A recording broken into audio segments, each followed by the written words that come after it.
CID మాజీ DG PV Sunil Kumar పై విచారణలో కీలక పరిణామం జరిగింది. ఆయనపై ఫిర్యాదు చేసిన న్యాయవాది లక్ష్మీనారాయణ స్టేట్మెంట్ ను సిఐడి అధికారులు రికార్డ్ చేశారు. అలాగే ధరణికోట వెంకటేష్, దారపనేని నరేంద్ర నుంచి వివరాలు అడిగి తెలుసుకున్నారు. అటు senior journalist Kollu Ankababu statement ను సైతం తీసుకోవాలని సిఐడి భావిస్తోంది. సిఐడి మాజీ డీజీ పివి సునీల్ కుమార్ పై ఏపీ ప్రభుత్వం విచారణ ప్రారంభించింది.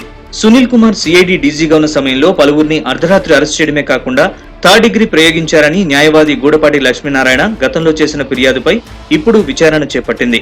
ఇందులో భాగంగా లక్ష్మీనారాయణ నుంచి పోలీసులు స్టేట్మెంట్ రికార్డ్ చేశారు. అనంతరం TDP media cell incharge Darapaneni Narendra, TDP social media నేత ధరణికోట వెంకటేష్ వద్ద నుంచి కూడా స్టేట్మెంట్ తీసుకున్నారు. పివి సునీల్ కుమార్ పై అప్పట్లోనే గూడపాటి లక్ష్మీనారాయణ కేంద్ర హోంశాఖకు ఫిర్యాదు చేశారు. ఈ ఫిర్యాదుపై విచారణ జరిపి నివేదిక ఇవ్వాలని హోంశాఖ కార్యదర్శి, ప్రభుత్వ ప్రధాన కార్యదర్శిని ఆదేశించారు. అయితే వైసీపీ ప్రభుత్వ హయాంలో ఈ విచారణను పట్టించుకోలేదు. కూటమి ప్రభుత్వం అధికారంలోకి వచ్చిన తర్వాత లక్ష్మీనారాయణ మళ్లీ ప్రభుత్వ ప్రధాన కార్యదర్శి, డీజీపీకి లేఖ రాశారు. దీంతో ప్రభుత్వం సునీల్ కుమార్ పై విచారణకు ఆదేశించింది.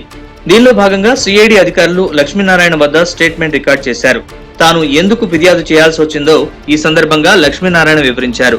విజయవాడలో సీనియర్ జర్నలిస్ట్ గా ఉన్న కొల్లు అంకబాబును అర్ధరాత్రి అరెస్ట్ చేయడమే కాకుండా కనీసం ఆయన వయసు కూడా గౌరవం ఇవ్వలేదని తెలిపారు. అదేవిధంగా దారపనేని నరేంద్రను అరెస్ట్ చేసి సిఐడి కార్యాలయంలో ఉంచి మానసికంగా బెదిరించడమే కాకుండా తీవ్రంగా హింసించారని వివరించారు.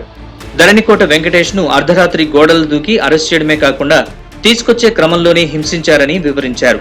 ఈ నేపథ్యంలోనే తాను ఫిర్యాదు చేయాల్సి వచ్చిందని తెలిపారు.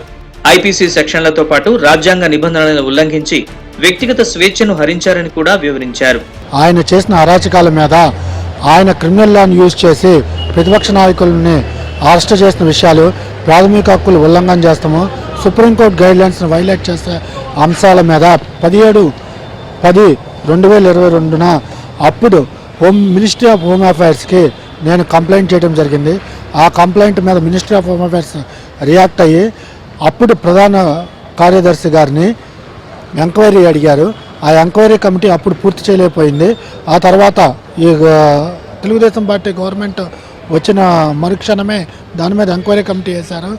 మా గార్లపాటి వెంకటేష్, దారపనేని నరేంద్ర, కొల్లు అంకబాబు గారు వచ్చి నాకు చెప్పగా ఆ ఇష్యూ మీద నేను కంప్లైంట్ చేశాను.